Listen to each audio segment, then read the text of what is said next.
Hi guys, welcome back or welcome to my YouTube channel. Um, my name is Ashley Kweche and this is like my third video. I'm thinking of dropping a little fact about myself every time I start a video so that, at the end of just a lot of videos, you're gonna end up knowing who I am. Yeah. Um, so I said my name is Ashley Kweche. I am Cameroonian, I'm Congolese, and I was born in South Africa. I'm a mixed masala, a rainbow nation, and that's why I'm Pan-African. Come on now. But yeah, what else? I'm a speaker. I was a born speaker, and that's what today's video is going to be about.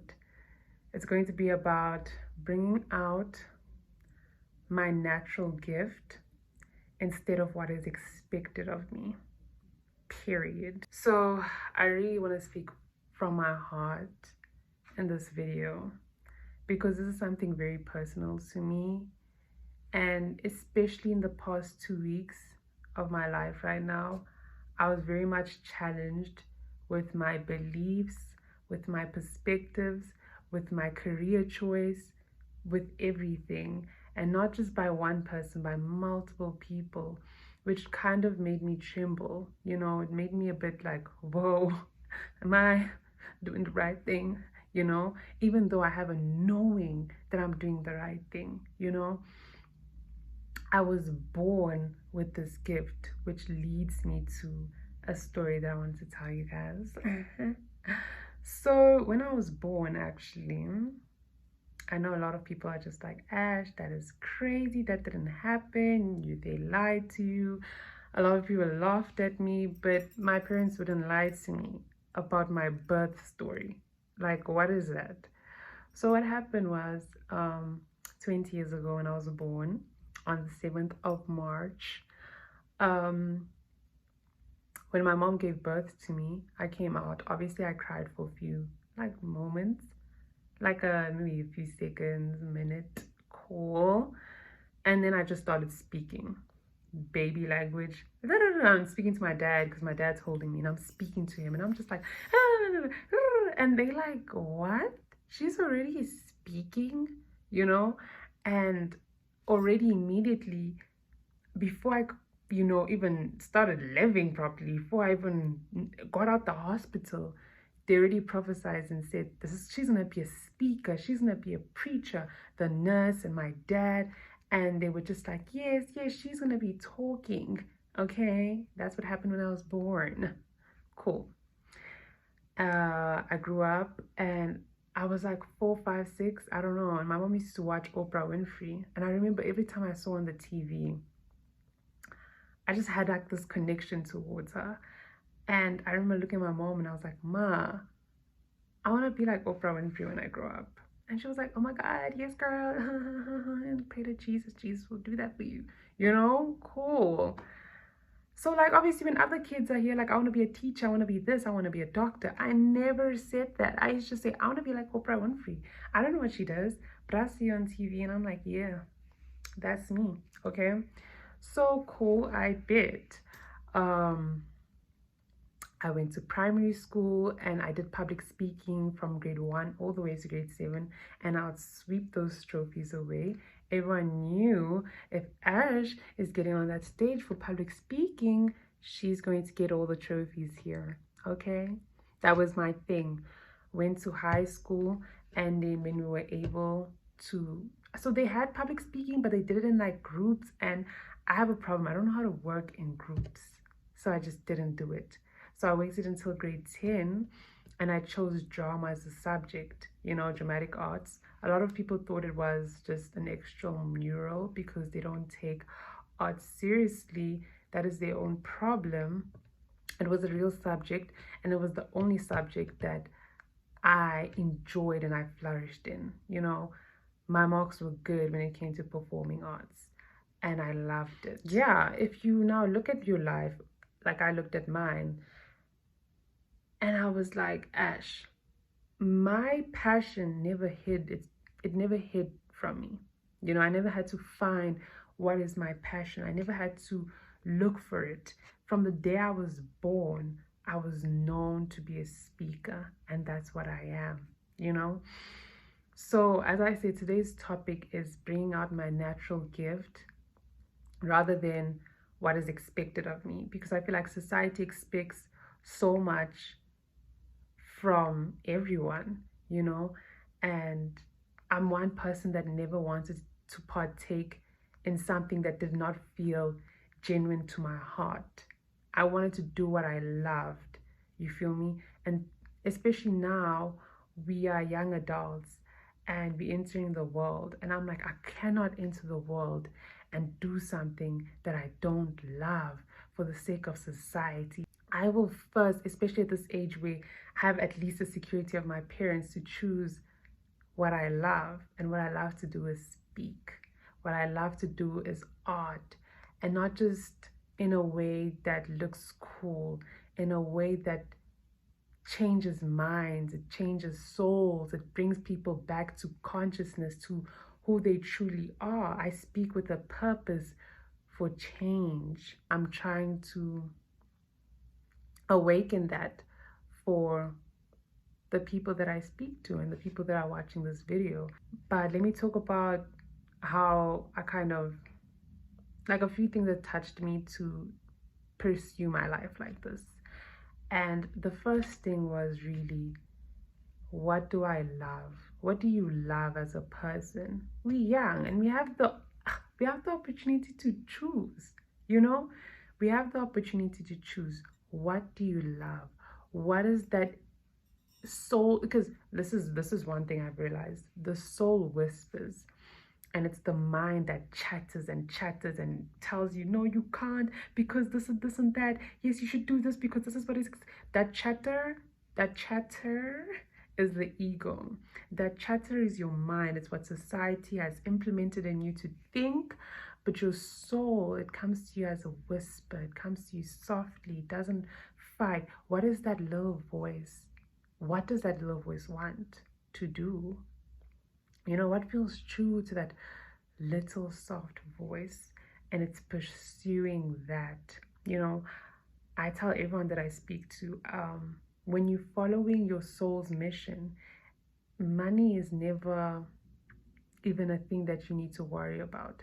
Because when you're following your passion with all your heart, with all your energy, the universe will definitely support you if you're doing it for a pure reason, a reason that feeds the soul, because the soul is eternal, you know. You will survive off your passion. You can. It's society that wants to make you think that you can't.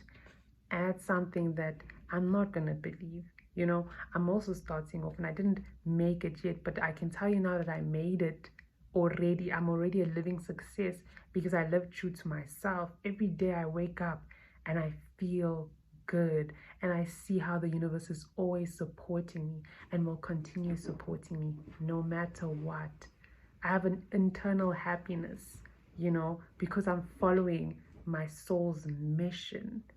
No money, no school, no nothing can give me that peace, because I'm following my mission. And when you follow your mission and your soul purpose, like, you're complete. Basically, you're complete, and you're going to continue just flourishing because you're serving the universe by doing so. Anyway, so the next thing that actually also helped me was going against the norm and becoming a free thinker. Guys, I can tell you now, that is what got me starting in life. Because one thing is, when you realize that you drive your life, you're at the front wheel, not your mom, not your dad, not your aunt. It's you at the front wheel. You drive your life. You have the opportunity to choose, what do I want? You know what I mean? Does this way of thinking align with who I want to be? Does it align with my soul? Does it feel true to me? Am I pleasing an idea, or am I pleasing my soul? You know, a lot of things that were taught to me, or not even taught to me, but were shown to me in the way people lived around me, did not feel authentic to me. It felt like I did it so that the people around me could be pleased.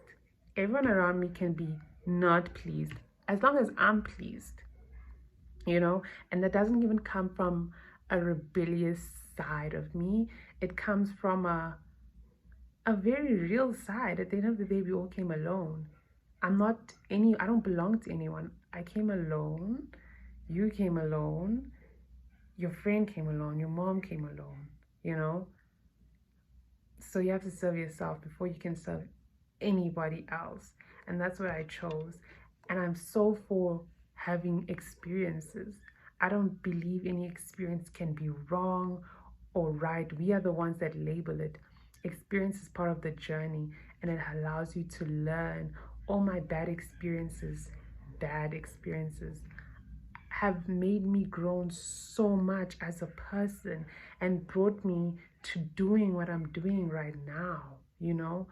Allowing your child and allowing yourself to live their life, to make their mistakes, guide them, but allow them to live their lives. Because what's going to happen now is going to draw them closer to what they're meant to be and what they're meant to become, you know? So going against the normal way of thinking and thinking for yourself, it helps you create your own reality, your own heaven, if anything. I live so much at peace because I've created my peace. I've also gone to realize that my perspectives, my ideas, and my beliefs can trigger a lot of people.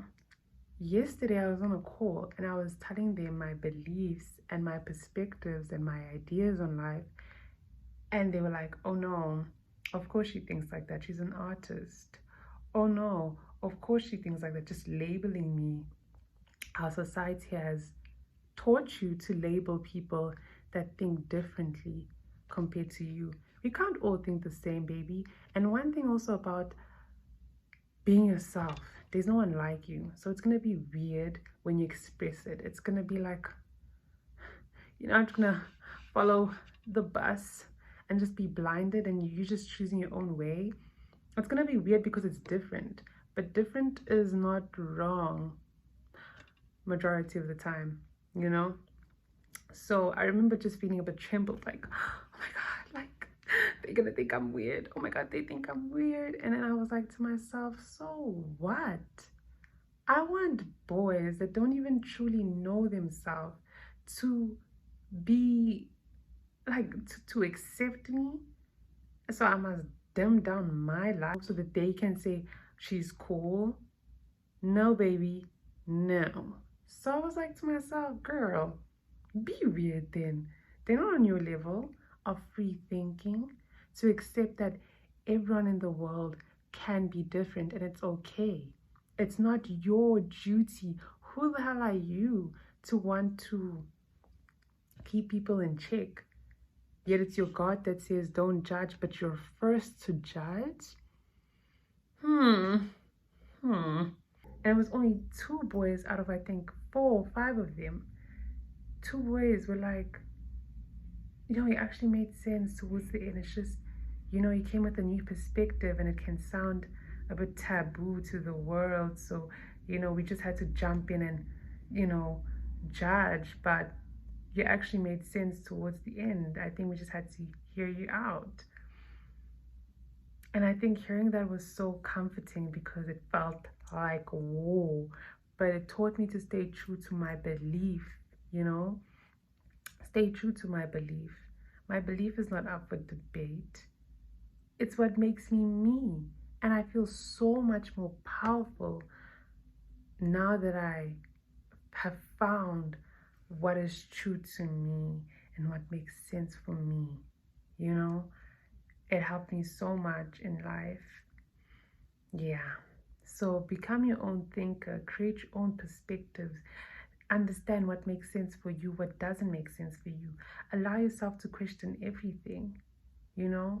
It's okay. I promise you, find a way that's going to help you connect to your soul, because that's going to bring you to your soul purpose, It's going to bring you closer to God.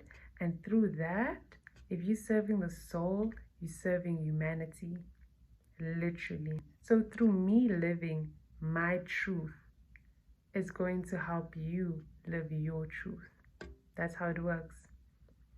And when you feeding into someone else, you get blessed for that naturally. And then I don't know, but there's this unconditional love. I don't know if this is going to happen to everyone, but there's an unconditional love that has radiated all around me, within me, because I know how much love the divine holds, and I have that love within myself, so I share that love with everyone else, literally. So yeah, man, this is just a short video to just do what that little inner voice is calling you to do, baby. And I swear to God, you're going to feel energized every day. Like I said, I'm building a community, not cloud.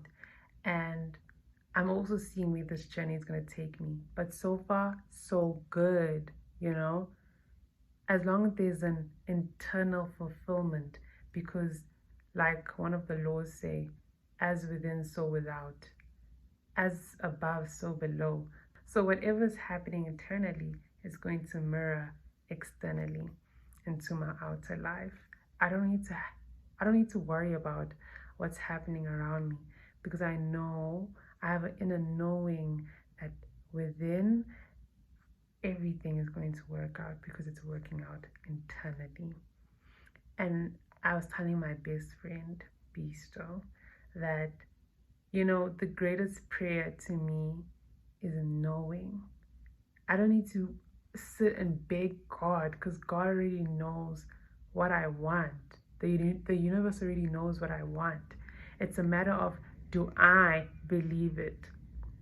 So when I know that I'm going to succeed, the universe is like, I got you. I'm gonna back you up. I'm gonna even show you, you know? It's a matter of knowing. It's done. That's how I feel about my purpose. And now when you have that courage to go for it, no one is gonna push you off your lane. No one's going to discourage you. No one's going to put fear in you if it didn't work in your world. And if you don't see it in your world, I see it in my world. I see my dream working out in my world, you know, especially as artists. If you are an artist and your art is coming from your soul, you need to believe in it, because I swear to God, there's so much abundance that comes with being an artist that serves the soul. Because I believe that artists are the healers of the planet, literally. If you're an artist, I'm so proud of you, because you're willing to step out of society's expectation and just purely create beauty, you know, purely transmute pain into something beautiful. That's alchemy, okay? Literally. But yeah, man, I really hope you guys enjoyed this video, because I really did enjoy speaking about this. Yeah. Anyway, bye.